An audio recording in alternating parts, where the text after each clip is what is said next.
हाँ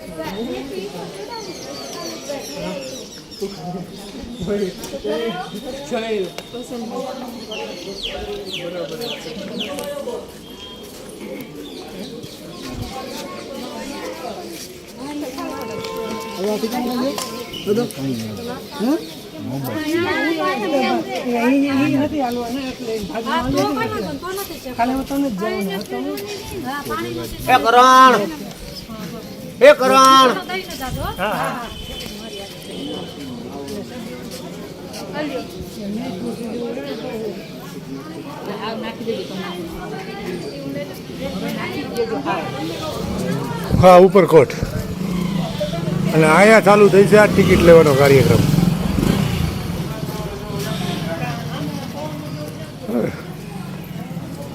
tourist guide એ મળશે એ બધું તો સમજ્યા, પણ આજે ધાર્મિક જે લોકોને લાડવા ચડાવવાના હોય, દર્શન કરવાના હોય, એને ટિકિટો દેવાની હોય.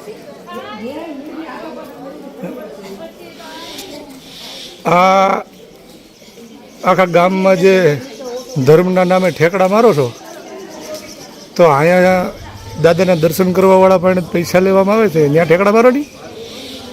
એટલે અમને ખબર પડે કે તમે કેટલાક ધાર્મિક છો.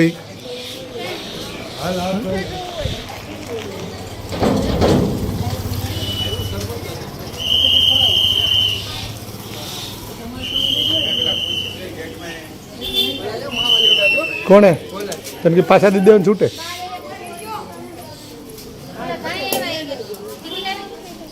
દર્શન કરવા જાવ છો? દર્શન કરવાની ટિકિટ લેવાની, એટલે ભગવાનના દર્શન કરવા માટે ટિકિટ લેવી પડે બેન? તો અમારે ચાલુ જ છે. દર્શન કરવા લાડવા ચડાવવા ત્યાં ટિકિટ લેવાની. હાલ ભગવાન રૂઠી ગયો કે અમે હાલો હાલો તો ત્યાં પૂછીએ. હાલો હું પૂછતો હોઉં ખમો આ એટલે તો હું આવ્યો છું. ખબર તો પડે કાશે હું લોકોને દર્શન કરવા હોય, લાડવા ચડાવવા હોય તેની ટિકિટો દેવાની. હા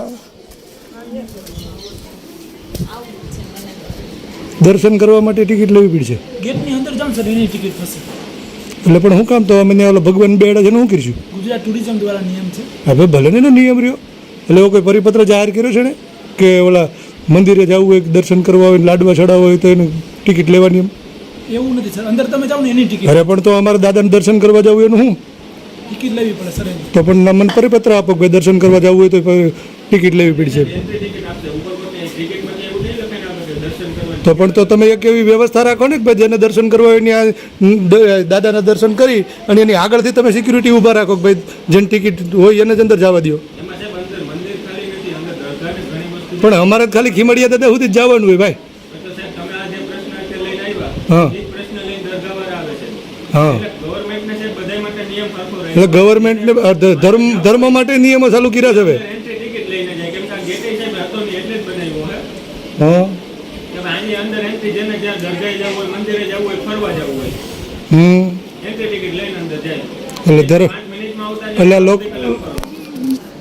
એટલે લોકોની લાગણીઓ સાથેના છેડા નથી થતા. આમ આમ એક બાજુથી ધર્મની વાતો કરવાની, બીજી બાજુ લોકોને દર્શન કરવા હોય તો એ તકલીફ, એને દર્શન કરવાને એવું રૂપિયા દેવાને.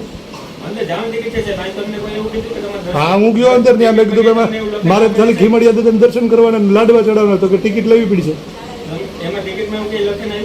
તો પણ તો તમને તમારી પાસે એવો કોઈ પરિપત્ર લખાઈને આવ્યો છે કે દાદાને દર્શન કરવાના એની પાસેથી પૈસા લેજો? હા તો પરિપત્ર લઈ તો પેલા દાદાના દર્શનના પરિપત્ર લઈ લે ને ભાઈ. તો પણ તો અમે એ જ કહીએ છીએ તો તમે રજૂઆત કરો ને તમારી કંપનીને કે તમારી સંસ્થાને. તો અમે એ જ કહીએ છીએ એને કહો કે અમારે રોજ આ માથાકૂટ થાય છે, તો તમે દર્શન કરવા વાળાઓ માટે કઈક રસ્તો કાઢો. હા તો પણ તો હું પરિપત્ર માંગુ છું. તમારી પાસે છે પરિપત્ર?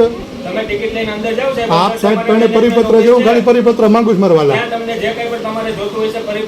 ક્યાં અંદર ક્યાં? હા તો મેનેજમેન્ટ ઓફિસે જવા માટે ટિકિટ લેવી પડશે. તો મેનેજમેન્ટને મળવા માટે અમારે 100 રૂપિયા ખર્ચવાના. તો અમારે કઈ કહીને ઓલરેડી મારે ખાલી અહીં સુધી જવું દાદાને દર્શન કરવા.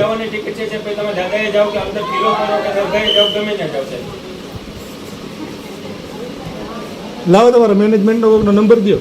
લાવ ચાલ થાય. હાલો, हेलो હાજી કોણ? ઉપરકોટ થી વાત કરું સર. ઉપરકોટ હું અહીંયા ગેટ જ ઊભો છું ભાઈ. વસંત ચાવડા વાત કરું છું. ઓકે અમારે અહીંયા કોઈ માનતા હોય ને દાદાના દર્શન કરવા હોય તેને 100 રૂપિયા દેવાના. સર એમાં એવી રીતનું છે કે આપણે અંદર દરગાહો પણ છે અને મંદિર પણ છે. અરે પણ ભાઈ દરગાહ ને મંદિર બધી વાત 100%ની છે. બરાબર. આ ભારતની અંદર ઝાઝામાં મોટો સમૂહ ધાર્મિક છે અને લોકોને એના દર્શન કરવા માટે ત્યાં જવું હોય ભગવાનના તો એને ફી દેવાની. મારા ભગવાનના દર્શન કરવા ચાલુ હું તને ફી આપું એમ. સર છે ને રૂલ્સ એવો છે કે અંદર ગેટની અંદર એન્ટ્રી કરો એટલે હા તો પણ તમે સરકાર પાસેથી કઈ પરિપત્ર લીધો હોય તો મને મોકલો ને ગેટે ઉપર. સોરી સરકાર પાસેથી કોઈ તમે એવો પરિપત્ર લીધો હોય કે ભાઈ દર્શન કરવા વાળા પાસેથી 100 રૂપિયાની ટિકિટ લેવાની તો મને એવો કાંઈ મોકલો ને. મને પરિપત્ર જોવો છે. સર એવી રીતનું હું તમને ના આપી શકું સર. હું કામ ન આપી શકો? કેમ કે મારા સિનિયરની મારી પાસે એ બધું સિનિયર. તો તમારા સિનિયરનો નંબર આપો, હું એની હારે વાત કરી લઈ. ઓકે ઠીક છે સર. હા મોકલો મને નંબર હોય મોકલો. તો જો તમે અંદર જવાના હોય તો મેનેજમેન્ટ ઓફિસ છે જ સર. તો મેનેજમેન્ટ ઓફિસે જવા હાટું 100 દેવાના ને મારે? સર એન્ટ્રી કરવી હોય તો પણ એટલે જ કહું છું તમારા અધિકારી નંબર આપો ને ઉપરી. હા તો ત્યાં જે કોઈ પણ હોય એની પાસેથી નંબર લઈ લો સર. હા એની પાસેથી તો આ નંબર આવ્યો. હવે તમે આપો. હા ત્યાં છે ને જે પણ હોય ને હા એમને કહો કે એના સિનિયરનો નંબર આપો એટલે તમે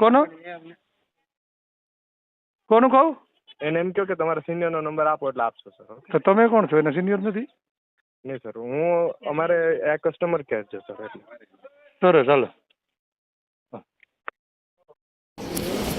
એ ભાઈ તો તમે મને જે નંબર આપ્યો ને એ કંઈક કસ્ટમર કેરનો અંદરનો છે. એણે એમ કીધું સિનિયરનો નંબર આપો.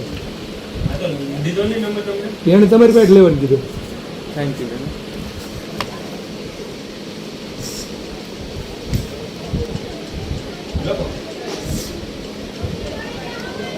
બોલો. 83 86 194. हाँ 2 लोगों का 200 और पर्सन 100 रुपए टिकट 49 ओके हाँ, हो जाएगा। हमारे बात बोली. हेलो हेलो हाजी कौन? हाँ जी आप कौन बोल रहे हैं? वसंत चावड़ा बोल रहा हूँ मैं. कौन? वसंत चावड़ा. हाँ जी जी मैं यहाँ अभी जूनागढ़ ऊपर कोट आया हूँ. हाँ हाँ और यहाँ अंदर जो हमारे इष्ट देव बैठे हैं खिमड़िया दादा. हाँ हाँ हाँ हाँ हम उसके हाँ। दर्शन करने आए हैं. तो ये हाँ दर्शन जी। के लिए भी आप 100 रुपए की टिकट लेते हैं? नहीं सर दर्शन के लिए टिकट नहीं है सर. तो ये लोग तो मुझे जाने नहीं दे रहे. नहीं नहीं दर्शन के लिए टिकट नहीं है, अंदर आने का टिकट है सर. हाँ तो पर अंदर किधर है? खिमड़िया दादा तक तो जाना है ना. तो ये गेट पे जो नहीं सर, सिक्योरिटी गेट- खड़े हैं. गेट आप देखिए ना, गेट सिक्योरिटी ये सब गेट से ही लगी हुई है ना. गेट के हाँ। अंदर आने का टिकट है ना सर. हाँ तो हमें दर्शन करने हो तो क्या करेंगे? तो सर टिकट तो लेना पड़ेगा सर. तो ऐसा कोई परिपत्र है आपके पास काय का है? ये दर्शन करने के लिए टिकट लेने का? नहीं नहीं नहीं दर्शन करने का कोई परिपत्र नहीं है. परिपत्र ये है कि गेट के अंदर आने का टिकट आपको लेना है. अब तभी तो हाँ टिकट तो गाड़ी एक वहाँ काम रखा है. करिए ना सर जी, एक काम हाँ। करिए. आपके पास जो परिपत्र है ना हाँ उसकी नकल मुझे मिलेगी भाई? नहीं सर ऐसे नहीं मिलेगी. तो कैसे मिलेगी? आप इसके लिए गुजरात टूरिज्म में अप्लाई वो करिए, आपको मिल गुजरात जाएगी. टूरिज्म में अप्लाई करे? हाँ अच्छा है. गुजरात टूरिज्म में आप डाल के बोलिए, बोले कि ऐसा कहाँ पे लिखा है कि ऊपरकोट के अंदर जो मंदिर है उसके दर्शन करने के हमको पैसे देने पड़ेंगे ये सब, तो आपको हाँ। वहां से जवाब मिलेगा. कोई बात नहीं. हाँ सर. हाँ ठीक है. हाँ सर. ठीक ओके. है. ओके हाँ ठीक. તો હવે મારે કઈ કેવું પડશે કે તમે સમજી જાઓ. કેમ કે હું ક્યાંક વિરોધ કરતો હોય ને તો તમને એમ થાય કે આવડો વિરોધ કરે છે. હવે અહીંયા તમારી લાગણીઓ નથી દુભાતી. આ 100 રૂપિયા આવડા મોટા ભરભરિયા દે તમને દર્શન કરવાના લાડવા ચડાવવા જાવ છો તોય ત્યારે તમને એમ નથી થતું ઘણા આ અમને હેરાન કરે છે, અમારા ઈષ્ટદેવના દર્શન કરવા નથી દેતા, અમને માનતાઓ મૂકવા નથી દેતા અને ન્યા રૂપિયા લે છે તો ન્યા તમે કા વિરોધ નથી કરતા? ન્યા એલા અમારે વિરોધ કરવા જવાના. તો હવે આ વિરોધ કર્યો જ છે તો આપણને આગળ વધારશું.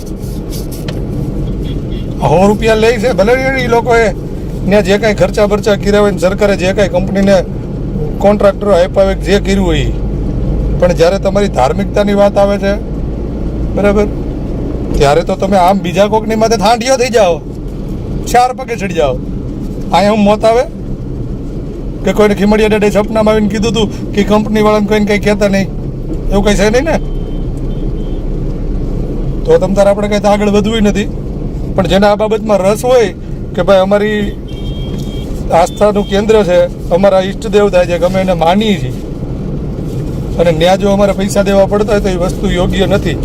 અને એ આજે કંપનીવાળા કે જે કાંઈ સરકાર છે કે બાપુજીનું તો હતું નહીં, એ જે તે સમયે પેઢીઓ પહેલાં ત્યાં થઈ ગયા છે, અન્યાયના થાપા માર્યા છે, એની સ્થાપનાઓ થઈ છે, અને અમે દર્શન કરવા જાય છે, તો એના પૈસા આપણે દેવાના હોય નહીં.